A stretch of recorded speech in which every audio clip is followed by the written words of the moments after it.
Donnez grâce à Dieu dans tout, dans toutes circonstances, car c'est la volonté de Dieu pour ceux qui sont en Christ Jésus. Combien d'entre vous prient? Qui voudrait recevoir une réponse à sa prière? D'accord.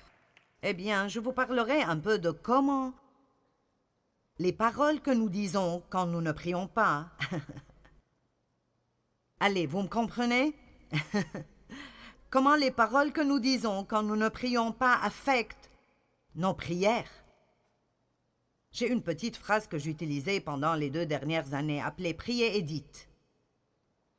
Ne priez pas pour que votre enfant soit sauvé pour raconter après comment vous avez peur qu'il reste accroché à la drogue et qu'il aille en prison.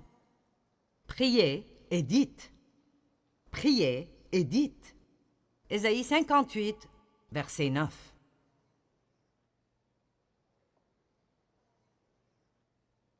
Peut-être que certains d'entre vous qui ont entendu que j'allais enseigner à propos des paroles ce soir, vous avez pensé « Oh, je n'ai pas besoin de cela, je n'irai pas. » Mais vous avez besoin de cela, et moi aussi. Dieu s'occupe de moi à un niveau plus profond à propos des paroles de ma bouche. Et j'ai dit à quelqu'un aujourd'hui, je pense que ça va être ma fête. Je me suis améliorée, mais je ne suis pas parfaite en cela. Ceux qui parlent beaucoup ne le sont pas. Et même vous, les silencieux, vous ne le dites peut-être pas à haute voix, mais c'est là-dedans. Nous avons besoin de paroles intérieures qui doivent changer. Amen. Et je veux changer. Je veux m'améliorer. Je suis trop vieille pour perdre mon temps. Je veux avoir la victoire. Ce qui m'a pris 5 ans pour vaincre il y a 20 ans, je veux l'avoir en 5 jours maintenant.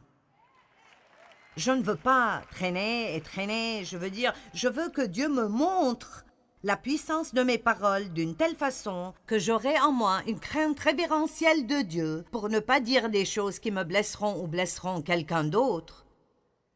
Et seul Dieu peut nous révéler cela. Alors si vous ne pensez pas que vous avez besoin de cela ce soir, je prêcherai à moi-même parce que j'en ai besoin.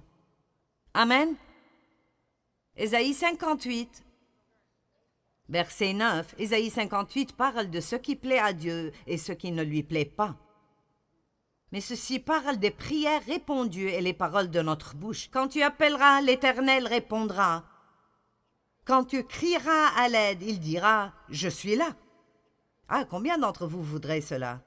Si, que tout le monde dise « si ».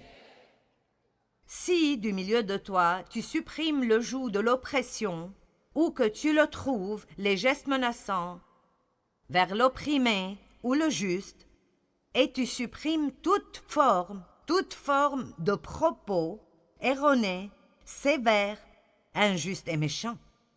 Wow! Donc c'est très clair que Dieu dit, vous voulez que je réponde quand vous appelez?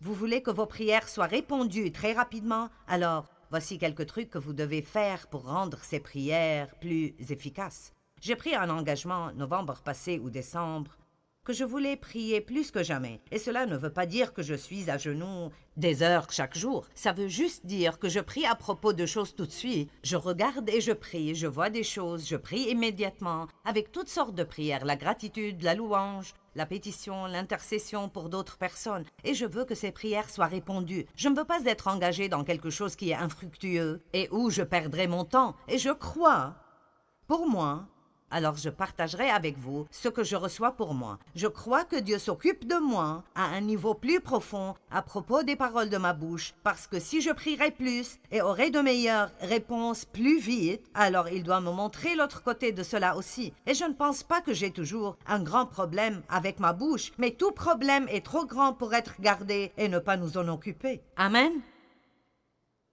Alors, nous allons parler ce soir de choses qui se rapportent à votre bouche et de choses qui n'ont rien à voir avec votre bouche.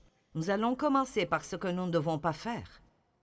La première chose à demander est que Dieu nous rende conscients de chaque fois où nous le faisons. Et c'est là que nous devons commencer. Dieu, chaque fois que je fais ces choses, rends-moi conscient de cela. Et si tu me rends conscient et tu m'aides, j'arrêterai.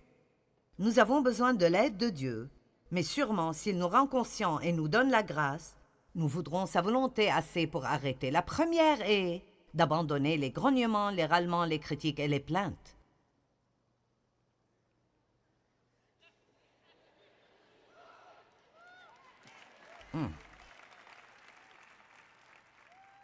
Vous ne pouvez plus vous plaindre à propos de votre travail, ni à propos de votre patron, ni à propos de votre vieille voiture, votre maison minuscule ou quoi que ce soit que vous n'aimez pas, d'accord?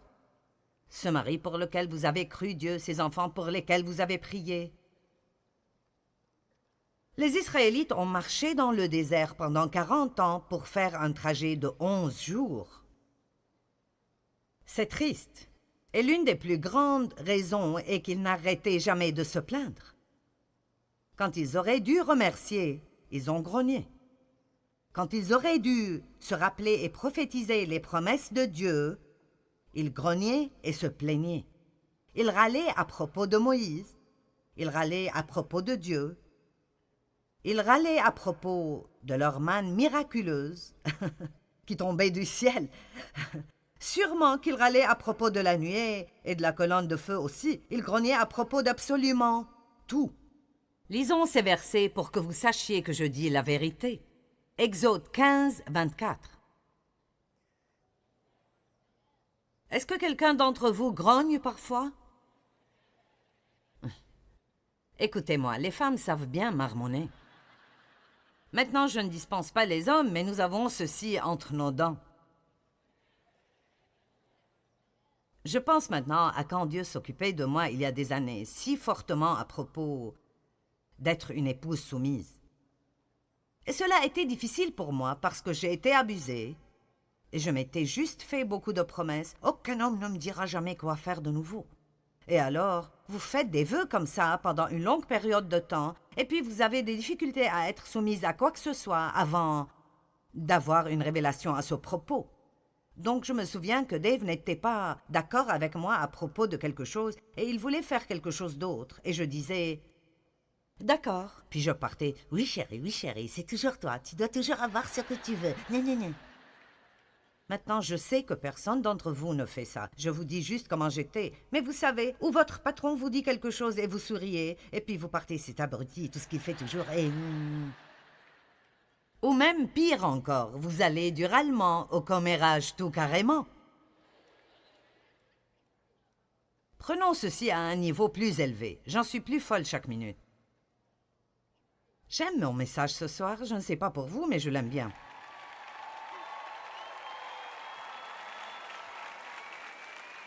D'accord, Exode chapitre 15, verset 24. Alors le peuple se plaignit de Moïse en disant « Donc, qu'allons-nous boire » Exode 16, verset 2. Et toute l'assemblée des Israélites se plaignit de Moïse et d'Aaron dans le désert. Chapitre 17, verset 3. Vous voyez, ils se sont plaints à travers l'Exode, à travers les nombres, et ils tournaient encore et encore et encore autour de la même montagne. Puis-je vous dire que quand vous vous plaignez, vous restez? En fait, j'ai trouvé une définition dans le dictionnaire et j'aurais dû écrire le nom du dictionnaire. Je ne me rappelle plus lequel c'était, mais il disait que se plaindre veut dire rester et passer la nuit. Donc je dis, plaignez-vous et restez. Louez et soyez élevés. Amen. Nous pouvons faire soit ce que les Israélites ont fait, soit ce que Jésus a fait. Et même en souffrant, nous pouvons toujours louer Dieu. Même quand les choses font si mal que nous n'arrivons pas à supporter, vous avez l'autorité sur votre bouche. Vous avez l'autorité sur vos paroles et personne ne peut vous faire dire quoi que ce soit de force. Amen. Vous me regardez avec les yeux grands ouverts là-bas. Philippiens 2, 14. J'aime celui-là.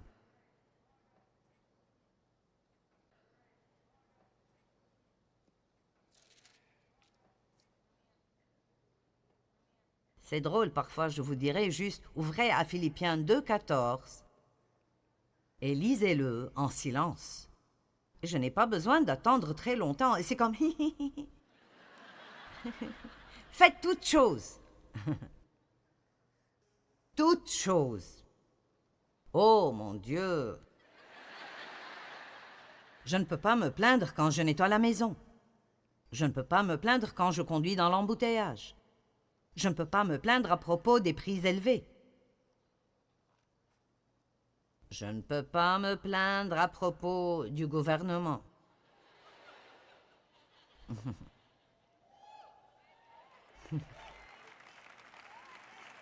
Nous pouvons prier pour eux. Nous pouvons dire la vérité, mais juste marmonner. Faites toutes choses. Maintenant, je ne sais pas pour vous, mais je ne pense pas que j'ai déjà pu le faire pendant une journée entière. Eh, je suis honnête. Peut-être pas la plainte tout carrément, mais le marmonnement, c'est... Nous parlons d'un tout autre niveau maintenant. J'ai si froid et j'ai si chaud. Je veux dire, certains d'entre vous ont marmonné à propos de la place que vous n'avez pas eue. Vous marmonnez à propos des lumières qui sont dans vos yeux, mais vous aimez le programme télé. Voudriez-vous le voir dans le noir?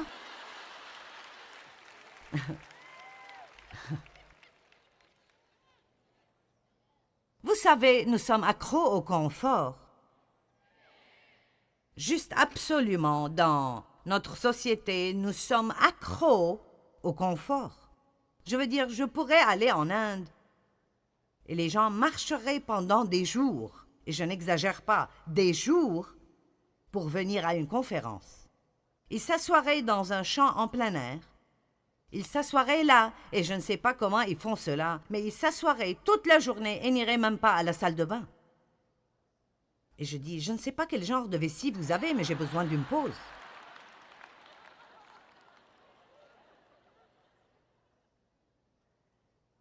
Nous avons tellement, et malheureusement, tout ce que nous faisons est de marmonner à propos de la partie que nous n'avons toujours pas.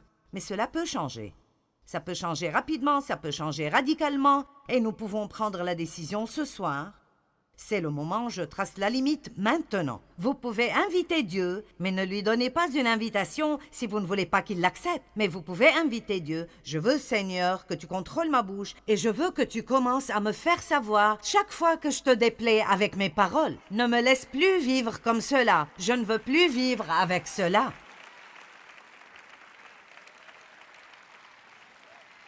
J'ai étudié ce sujet jusqu'à avoir des crampes au visage. Et j'ai toujours besoin de l'étudier. Dave n'a pas autant de problèmes que moi parce qu'il est plus silencieux. Je veux dire, tout le temps que j'ai été mariée avec Dave, et je n'exagère pas, hein, je l'ai entendu dire peut-être 3 fois qu'il n'aimait pas quelqu'un. Je veux dire, j'ai eu 50 ans avant de trouver 3 personnes que j'aimais.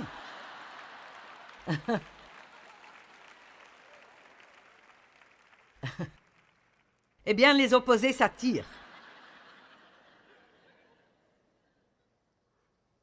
Mais combien d'entre vous sont heureux que j'ai eu à faire un long cheminement pour que vous puissiez... J'espère que vous êtes heureux de ne pas avoir une enseignante biblique parfaite. Philippiens 2,14 « Faites toutes choses sans vous plaindre et sans critiquer et sans discuter contre Dieu. » C'est là la chose qui m'a arrêtée. Contre Dieu. Je ne me plains pas contre Dieu. D'un côté, nous disons « Dieu, je crois que tu as le contrôle. » Mais je n'aime pas cela du tout. Dieu, je pense que tu as toute la sagesse, tu sais toutes choses et tu fais tout très bien, mais je hais ceci. Donc nous parlons des 2 côtés de notre bouche. Si nous croyons vraiment que Dieu a le contrôle et qu'il a un bon plan pour nos vies, et si nous croyons que toutes choses travaillent ensemble pour le bien de ceux qui aiment Dieu, combien d'entre vous savent que nous pouvons crier et acclamer dans l'Église? La louange était bonne ce soir. N'importe qui serait heureux dans cette louange. Et vous savez, la prédication aide. Vous aimez cela aussi, mais ultimement, vous devez retourner à la maison. Le groupe de louanges n'ira pas avec vous. Je n'irai pas avec vous, j'irai à la maison. Je serai à la télé le lundi matin pour vous donner un autre petit étirement si vous en avez besoin. Mais qui sait ce que je veux dire? Tout cela paraît bien. Hein? Mais quand nous faisons face à des circonstances, c'est là que ça doit marcher. Ça devait marcher pour Jésus dans le jardin quand les disciples se sont endormis. Ça devait marcher pour Jésus quand il a été testé et tenté par l'ennemi pendant 40 jours dans le désert. C'est là que ça devait marcher. Le diable lui a dit, et Jésus a dit au diable. Le diable lui a parlé et il a répondu. Apprenez comment répondre au diable. Arrêtez de le laisser vous parler et vous rendre déprimé. Le diable dit que je suis déprimé, alors je suis déprimé. Il dit que mes enfants se fourreront dans des problèmes et c'est comme ça. Nous devons apprendre pour qui nous serons un porte-parole. Nous serons un porte-parole pour Dieu ou un porte-parole pour l'ennemi. Alors débarrassons-nous de tout ce marmonnement, ces critiques, ces plaintes. Les choses suivantes dont il faudrait se débarrasser sont les commérages, le jugement, la critique et divulguer les secrets des gens. Wow! Nous devons apprendre comment couvrir les fautes des gens, ne pas les exposer. Vous ne croirez pas ce qu'elle a fait. Vous ne croirez pas qui j'ai vu l'autre jour en train de faire ceci et cela et tel avec tel et tel. Pourquoi est-ce que nous aimons ce genre de choses? C'est juste quelque chose de charnel. Nous voulons raconter, être ceux qui savent, nous voulons tout savoir et dire des choses. Vous pouvez commencer la plus grande foire dans votre vie en disant des choses que vous ne devriez pas dire. En disant des choses à propos de gens que vous ne devriez pas dire et puis ça revient et ça devient un grand problème dans vos vies. Avez-vous dit les secrets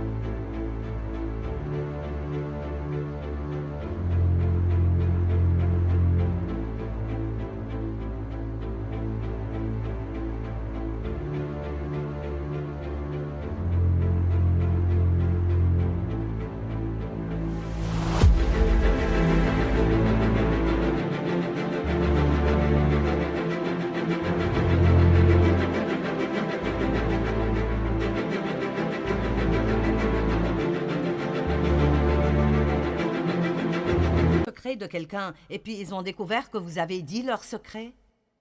Ce n'est pas très confortable. Matthieu 7, 1 à 8. C'est la soirée de la Bible. J'ai beaucoup de versets. Ce truc de la bouche n'est pas mon idée, c'est l'idée de Dieu. Ne jugez pas, ne critiquez pas et ne condamnez pas autrui, afin que vous ne soyez pas jugés, ni critiqués, ni condamnés. Car tout comme vous jugez et critiquez et condamnez autrui, vous serez jugés et condamnés et critiqués. À Winston-Salem, il y a 2 semaines, j'ai enseigné sur le don de la miséricorde. Et d'après la mesure dont vous mesurez quand vous jugez d'autres, on vous mesurera à vous aussi. Maintenant, chaque 4 ou 5 mots sont un message entier en eux-mêmes. Ne jugez pas, la mesure de miséricorde que vous donnez à d'autres est la mesure de miséricorde qui vous reviendra. Pourquoi vois-tu les grains de sciure qui sont dans l'œil de ton frère et ne vois-tu pas, n'aperçois-tu pas la poutre qui est dans ton propre œil? Pourquoi essayes-tu d'enlever le cure-dent qui est dans l'œil de ton frère quand tu as un poteau dans ton propre œil?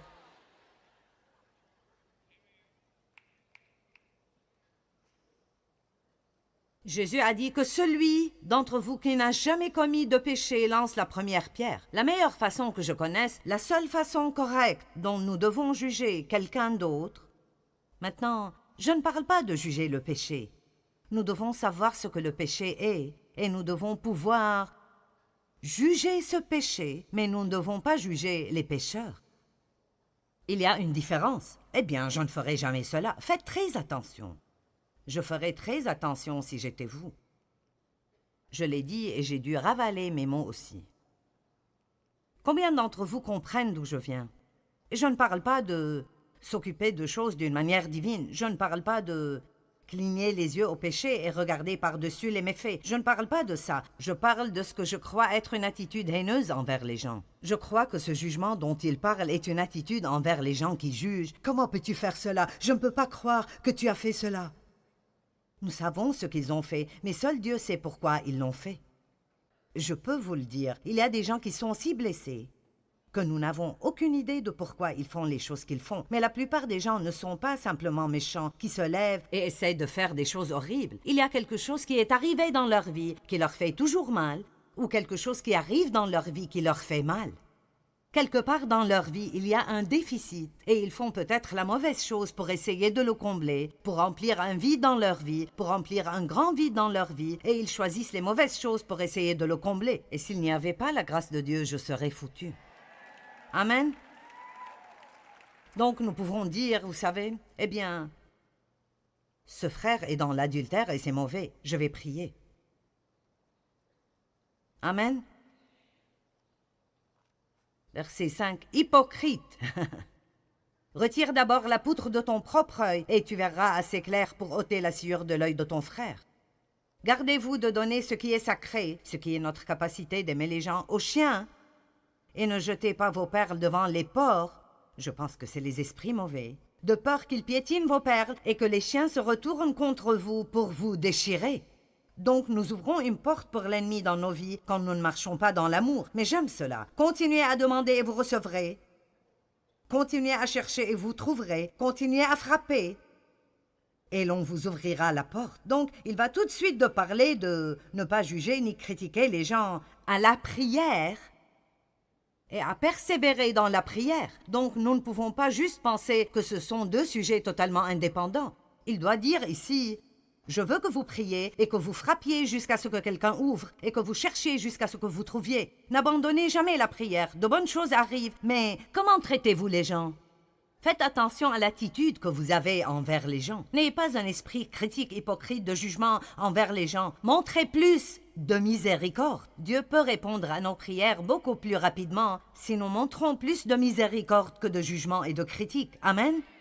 Il y a beaucoup de gens dans le monde qui sont perdus, ils se sentent invisibles, ils n'ont pas d'éducation concernant ce qui est bon ou mauvais, et ils ont besoin de prière beaucoup plus qu'ils ont besoin de critique et de jugement. Il y a beaucoup d'autres versets à propos de ne pas juger autrui, mais je vais passer. La chose numéro 3, à ne pas faire avec votre bouche.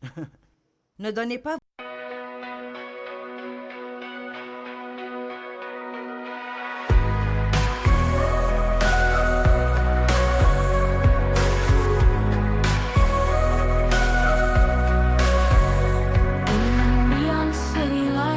Dreams collide. Through the endless night, shadows subside. Sin with echoes in the air, a haunting melody. Classic crossover of our minds, set us free. It's an experimental journey, a fusion of sound. All rock vibes spinning around.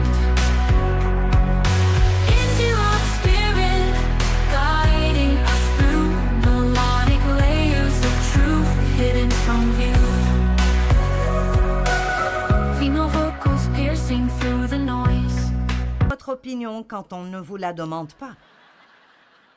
J'ai fait cela en venant ici ce soir. Et si je vous donnais un verset qui dit « Mêlez-vous de vos affaires », vous voulez l'entendre? Très bien, j'y suis. 1 Thessaloniciens 4:9. Mais concernant l'amour fraternel, pour tous les chrétiens, vous n'avez pas besoin d'instructions écrites car Dieu vous a lui-même appris à vous aimer mutuellement. Et c'est ce que vous faites déjà, vous étendez et montrez votre amour envers tous les frères et sœurs à travers la Macédoine. Mais nous vous invitons Et nous vous exhortons ardemment, frères, à faire toujours plus de progrès dans cette région, en mettant votre ambition et votre point d'honneur, ce qui veut dire, faites un effort, à vivre dans la tranquillité et dans la paix, à vous occuper de vos propres affaires et à gagner votre vie par votre propre travail. Donc, ceci dit, restez occupés à faire de bonnes œuvres, occupez-vous de vos affaires et fermez la bouche. Amen. La plupart d'entre nous parlent probablement plus que nous faisons quoi que ce soit d'autre, mais nous ne savons peut-être pas, ou on ne se rappelle pas, combien nos paroles sont importantes.